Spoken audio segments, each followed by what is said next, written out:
In the early morning of April 29, 1965, Captain Charles Shelton bailed out of his stricken reconnaissance jet over Laos and parachuted into the unknown. It was his 33rd birthday, but instead of celebrating with his family, he spent those hours evading enemy search parties in the jungle below. Shelton could not have known that day would mark the beginning of a decades-long mystery, one that would see him become the last official U.S. prisoner of war of the Vietnam era. His disappearance sparked a decades-long quest for answers and remains one of the Vietnam era's most haunting mysteries. Charles was an Air Force pilot on a top-secret reconnaissance mission when fate struck. He had been flying an RF-101C Voodoo jet over northern Laos, gathering intelligence in a conflict the U.S. was not officially acknowledging. To maintain secrecy, he wore a sanitized uniform with no identifying insignia, thus keeping plausible deniability. On April 29, 1965, hostile ground fire hit Shelton's plane. He managed to eject safely, radio his location to friendly forces, and land by parachute in rugged enemy-held terrain. Rescue helicopters scrambled to reach him, but monsoon clouds and mountainous jungle forced them to turn back empty-handed. They wouldn't abandon this man by any means, but the risk was simply too great that further casualties would be sustained if they didn't wait out the torrential rains. Back home, at the very same time, his wife Marion had been preparing a small birthday celebration in her husband's absence when the awful news arrived. And keep Marion's name in mind here, because she's someone who quite literally went to hell and back to get answers about what happened to her husband. For a few days, search teams scoured the jungle without success. Then, about 6 days after the crash, word reached the Air Force that a downed American pilot had been captured by communist Pathet Lao forces. Villagers in the remote region reported seeing an American pilot dragged off into the jungle, confirming that Charles Shelton was alive but now a prisoner. These forces that took him were known for their extreme brutality, making the situation more concerning than it already had been.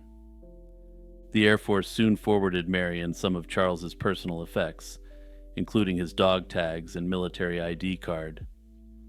These items would normally have stayed with a pilot, so their return implied he was captured and had been relieved of his identification by the enemy. Being captured was only the beginning of Shelton's ordeal. Over the years, sporadic reports trickled out of Laos about an American captive who matched Shelton's description.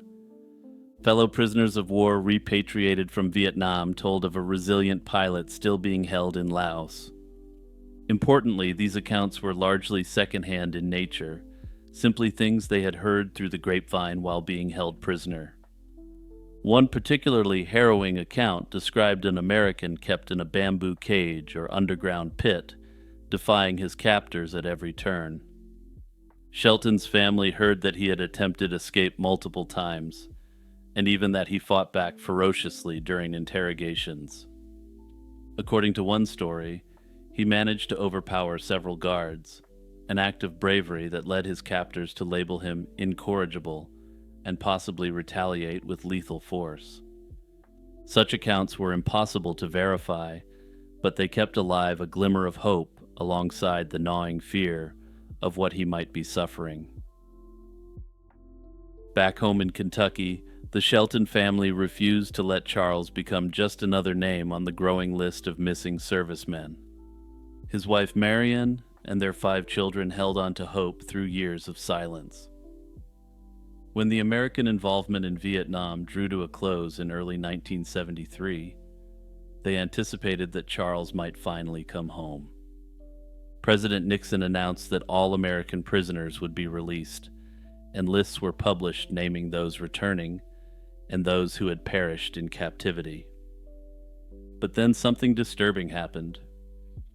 Marion's heart sank when she saw Charles's name listed among the dead. Officially, the U.S. government asserted that no POWs remained alive in Southeast Asia after 1973, but Marion was unconvinced. She became one of the strongest advocates not just for her own husband, but for all the men who were still potentially lost or captive. Determined to find any trace of her husband, Marion embarked on a bold journey into the war-torn region where Charles had vanished. In mid-1973, against State Department advice, she secretly traveled to Laos, a country then controlled by communist forces, to search for clues. Accompanied by a journalist ally, she met with villagers and shadowy informants who claimed an American pilot was being held in a cave in the mountains. Though she found no concrete evidence, Marion's resolve only grew. Even after returning home empty-handed, she continued to chase every lead. Reports from refugees and declassified documents hinted that some U.S. airmen were still alive years after the conflict. In one document obtained via the Freedom of Information Act, a source claimed that Charles Shelton had been seen alive as late as 1983, nearly 2 decades after his capture. These whispers of survival fueled Marion's quest and made her an outspoken advocate in the national movement to return these men home. After decades of fruitless searches and unfulfilled promises, the emotional toll on the Shelton family was immense. By the late 1980s, Marion's relentless fight had consumed her life and health. She made impassioned public appeals and appeared on television to keep the issue alive. But behind the scenes, she fell into despair and substances. In 1980, a Pentagon board moved to declare Charles dead, but Marion successfully appealed. In 1984, the Air Force Secretary personally intervened to keep Shelton listed as a POW, the only Vietnam-era serviceman still officially not presumed dead. This decision was a symbolic victory, but also a constant reminder that her husband was still missing. The unresolved loss eventually became too much for Marion to bear, and sadly on October 4, 1990, she lost her battle with the depressive results of losing Charles. In the aftermath of Marion's death, the 5 Shelton children sought to finally bring closure to a saga that had defined and consumed their family. They petitioned the Air Force to change their father's status once and for all. On September 20th, 1994, the U.S. Air Force officially declared Colonel Charles Shelton killed in action. The following month, a memorial service with full military honors was held at Arlington National Cemetery, where his name was inscribed on the same headstone as Marion's. High-ranking officers, including the Air Force Chief of Staff, attended to pay respects to a man who had become a symbol of all the missing American soldiers in the conflict. Ultimately, the mystery of his fate remains unknown, but it does appear that he survived at least for some time in captivity. Many historians believe that he most likely succumbed to brutal treatment at the hands of his captors. What is certain is that Shelton's story gave a very public face to all the servicemen who were missing and never accounted for in Southeast Asia. On the evening of December 2nd, 1919, Toronto was locked in a winter chill that froze slush in the gutters and sent residents hurrying home to coal fires. In the city's theater district, however, the atmosphere was anything but cold. Ambrose Joseph Small, the undisputed king of Ontario's live entertainment industry, stood at the absolute peak of his power. That day, he had completed what many called the deal of the century, selling his vast network of opera houses and theaters for an astonishing $1.7 million. The check had been deposited, the papers signed, and lavish gifts ordered for his wife, including a Cadillac and a fur coat. Yet sometime after 5:30 p.m., Ambrose Small stepped out of his office at the Grand Opera House and vanished. He didn't die in any provable way, nor did he flee with his fortune. He took nothing and left behind a wife who waited weeks to report him missing, and a mystery that would defy explanation for more than a century. Understanding the disappearance requires understanding the man. Ambrose Small wasn't beloved in Toronto high society. He was feared, resented, and grudgingly respected. Born in 1866 in Bradford, Ontario, to Daniel and Ellen Small, he came from modest origins. His father ran the Grand Hotel, located beside the Grand Opera House, a proximity that shaped Ambrose's future.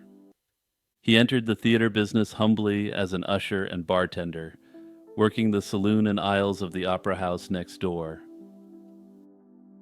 Small quickly revealed a sharp, unsentimental mind. He viewed theater not as art, but as a mechanism for profit.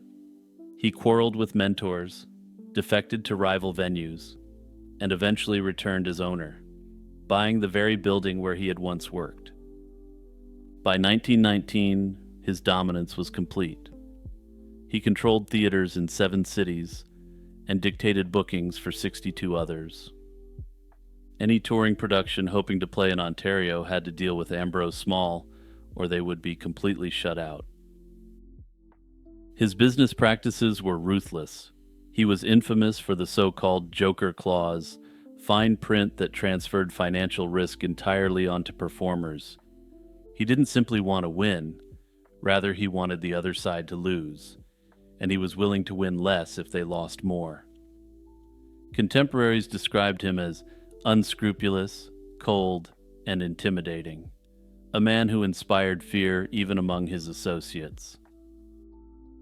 His private life mirrored his professional brutality.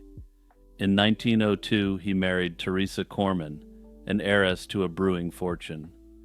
The marriage was more financial alliance than romance. They lived in a Rosedale mansion but kept separate bedrooms.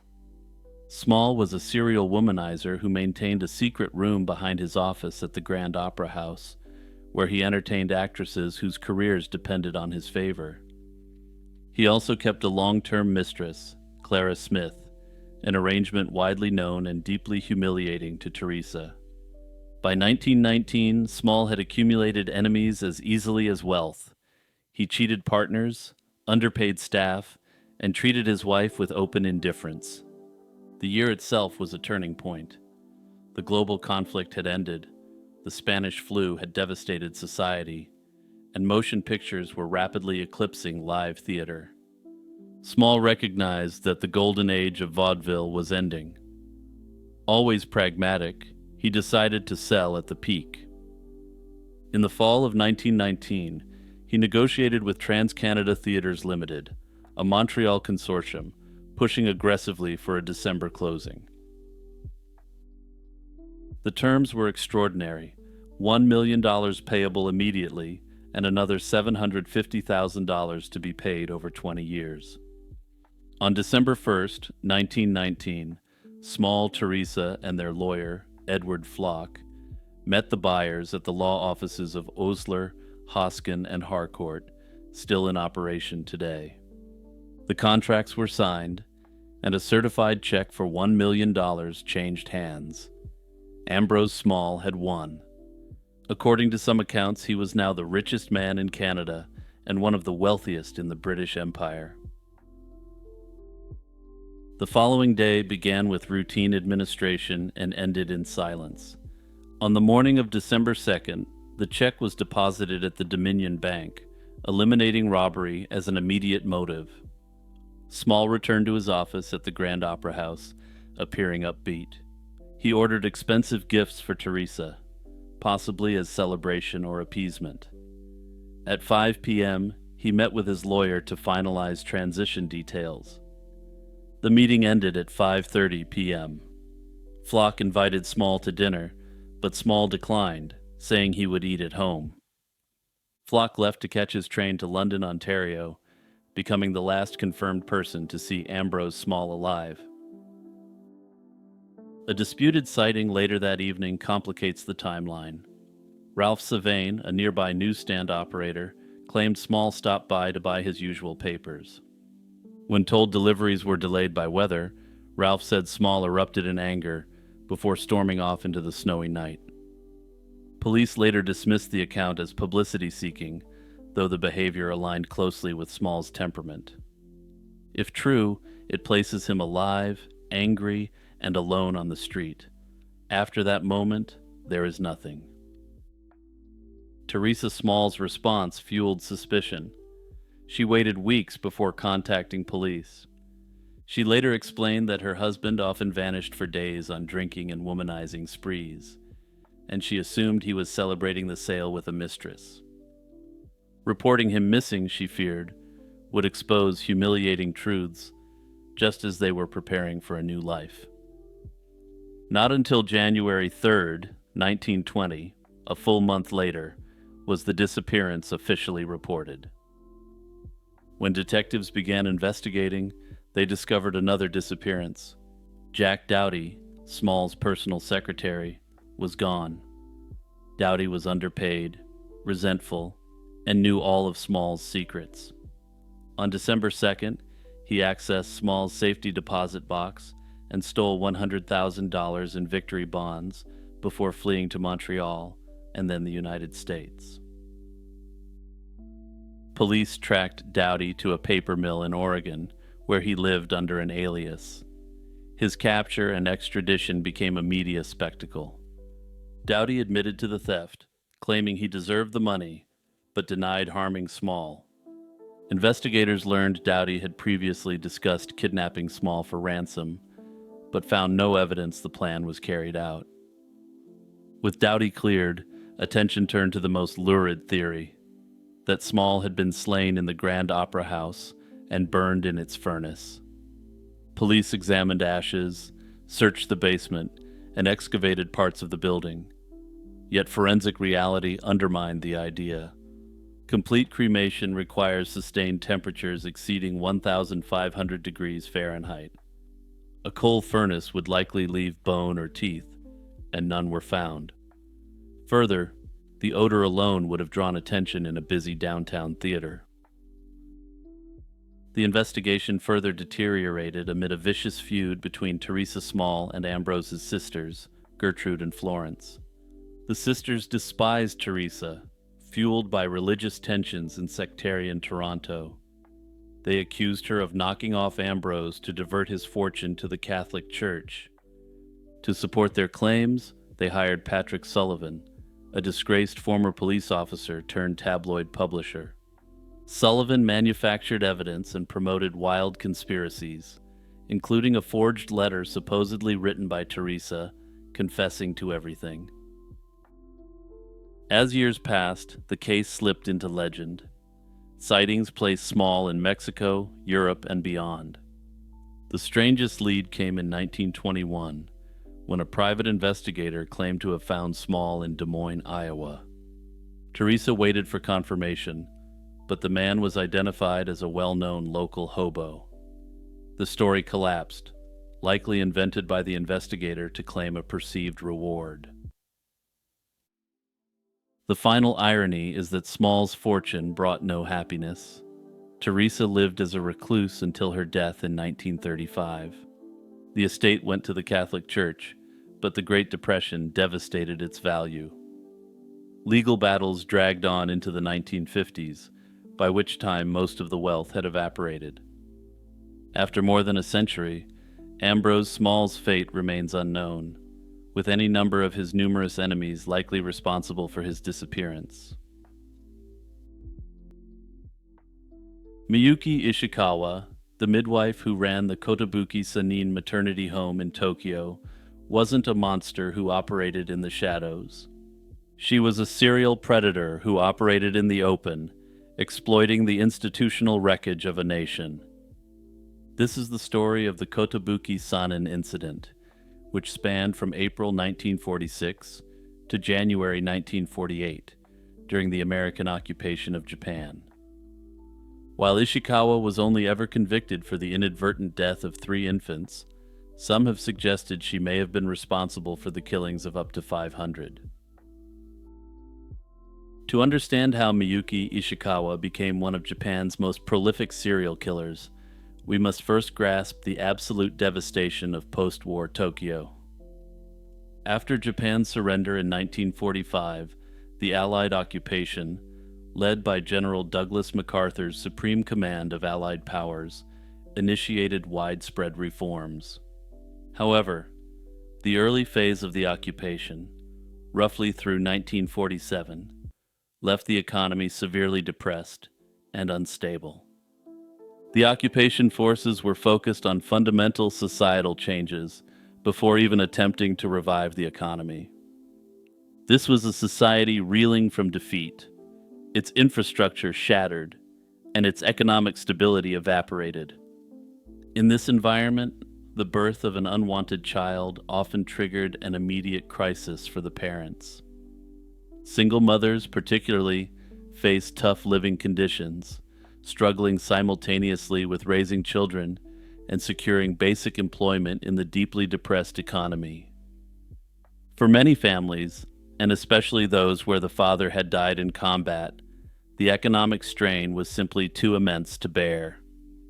Critical services like maternity benefits or supplemental income for new mothers were essentially absent, leaving the most vulnerable infants unprotected by the state.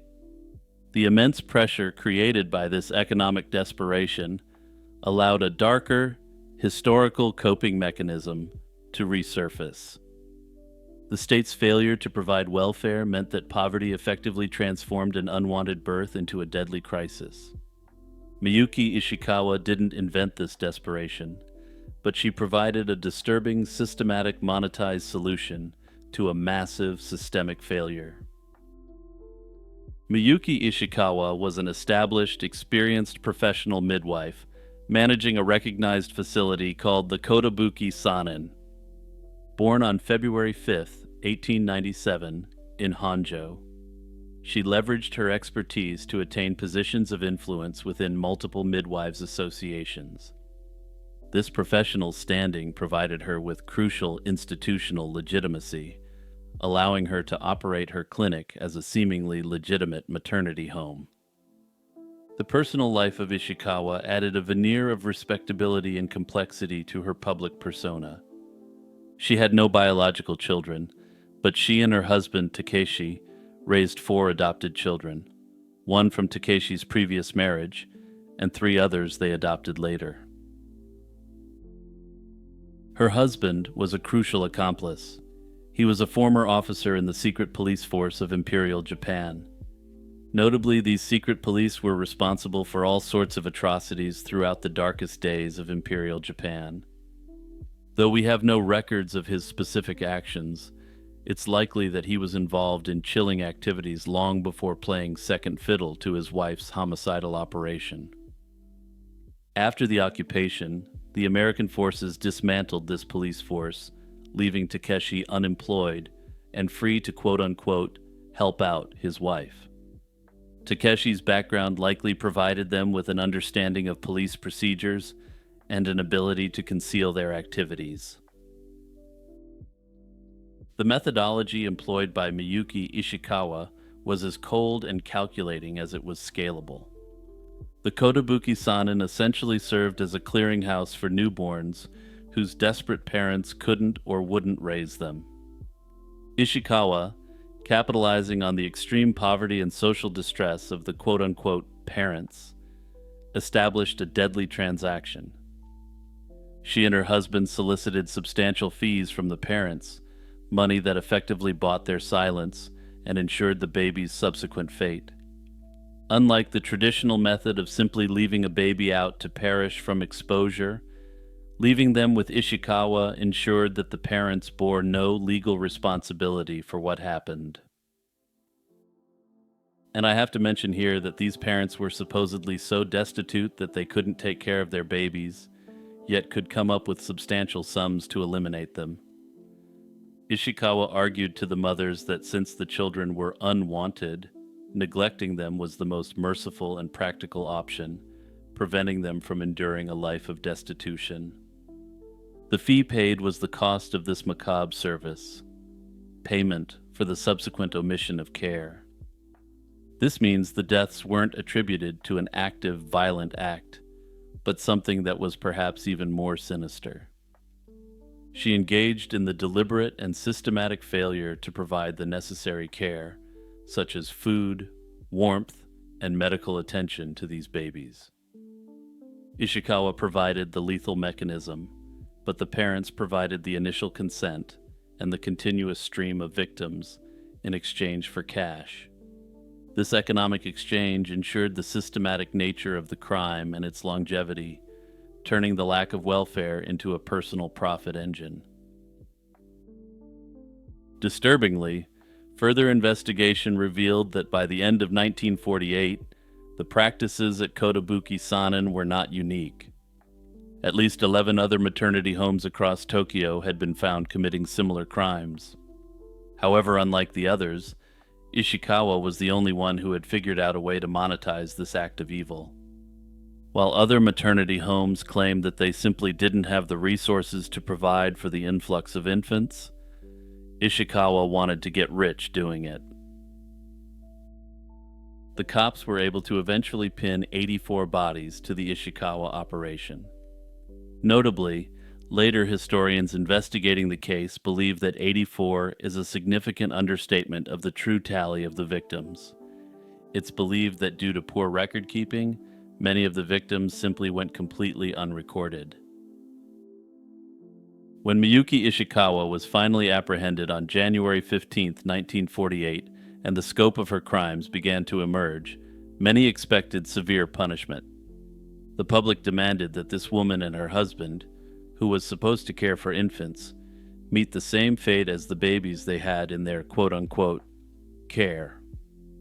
Initially, in October 1948, the Tokyo District Court found both Ishikawa and her husband Takeshi guilty of 5 charges, sentencing Miyuki to 8 years and Takeshi to 4 years.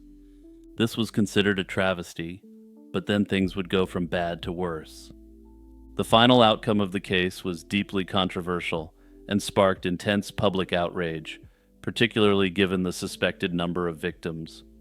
Following appeals by both the defense and the prosecution, the Tokyo High Court drastically reduced the sentences in April 1952. Miyuki Ishikawa's final punishment, confirmed by the Supreme Court in September 1953, was a mere 4 years in prison, with Takeshi receiving only 2 years. According to the court's rationale, the Japanese state, to the extent it even existed during this period, was partly culpable for not providing any form of social welfare. Further, the court found that the parents of the infants were also culpable. While I think both of these factors are definitely true, this still, of course, doesn't change the fact that these two monsters were profiting off the sick acts they committed. But things were still going to somehow get worse, because Miyuki, for all her chilling crimes, ended up getting the ending she wanted. She wanted to be rich, and she got it. After Miyuki Ishikawa was released, she continued to claim that she was innocent, despite overwhelming evidence to the contrary. In perhaps the most disturbing twist, she ended up becoming a real estate agent and developer and accumulated a vast fortune, living until 1987. She even gave interviews where she appears to have bragged about the extent of her wealth, talking about how she was able to even build herself a fancy crypt. As for her husband Takeshi, he died sometime between his release in the 1950s and before 1969. It was a scene of quintessential English summer festivity. On Sunday, July 13th, 1980, the Hollandwell Showground in Nottinghamshire was alive with the buzz of competition and community. 11 jazz bands, comprising around 500 children from across the East Midlands, had gathered for a charity jamboree. Dressed in bright uniforms, they stood on the clipped turf, instruments gleaming, ready to perform. Many had traveled for hours by coach and were a bundle of nerves and excitement, the air filled with the sounds of practice and anticipation. But just as the day's events got underway, something went terribly wrong. At around 10:30 a.m., without warning, a child collapsed. Then another, and another. The music faltered, replaced by a ripple of confusion and then panic. One witness described the scene as children, quote, falling down like 9 pins. a surreal and terrifying spectacle that transformed the festive green into a field of horror. The emergency response was swift and massive. 4 local hospitals were placed on high alert as ambulances ferried casualties from the showground. In total, 259 people were hospitalized, and 9 children were kept in overnight for observation. The total number of victims was estimated to be around 300, a figure that included not just the young band members, but also some adults, and even infants in strollers. The inclusion of these latter groups would become a critical point of contention for those who disputed the official explanation later offered. The symptoms themselves were a strange mix. The most dramatic and common were fainting, dizziness, nausea, and vomiting. Many also complained of sore eyes, burning throats, and headaches. Some accounts were even more bizarre and specific. One young girl described a sensation that her arms and legs had no bones in them, while another victim was seen with white foam coming from her mouth. Several people reported a strange, unpleasant taste in the air. The physical environment became a key focus of suspicion. Some witnesses recalled the grass having an unusual blue tint or noticing a strange smell, which was variously compared to onions or bleach. Yet, these sensory clues were not universally experienced.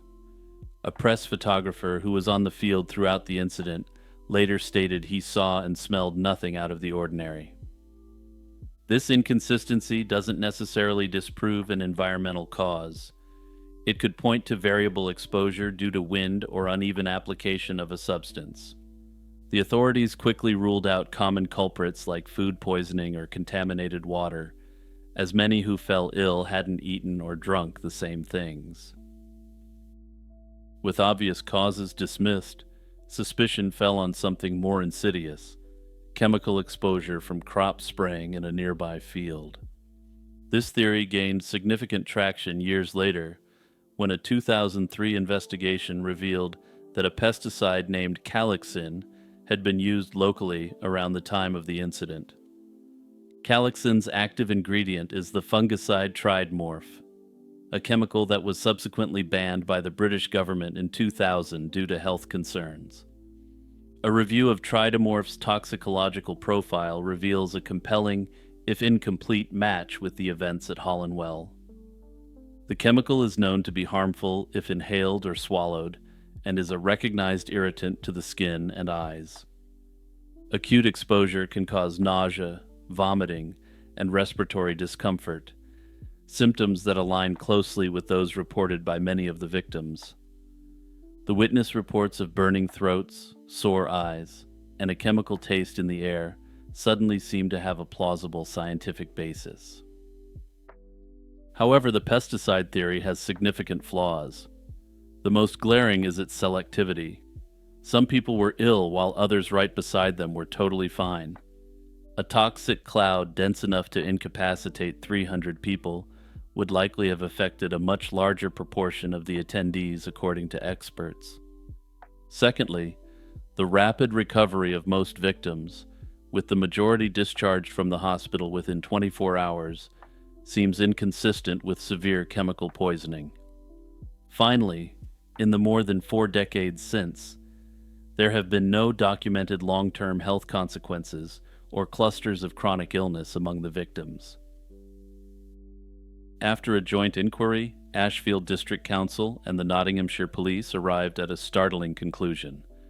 They ruled that the cause of the Hollandwell incident was an incredibly rare epidemic of mass hysteria. Today, this phenomenon is more precisely termed mass psychogenic illness.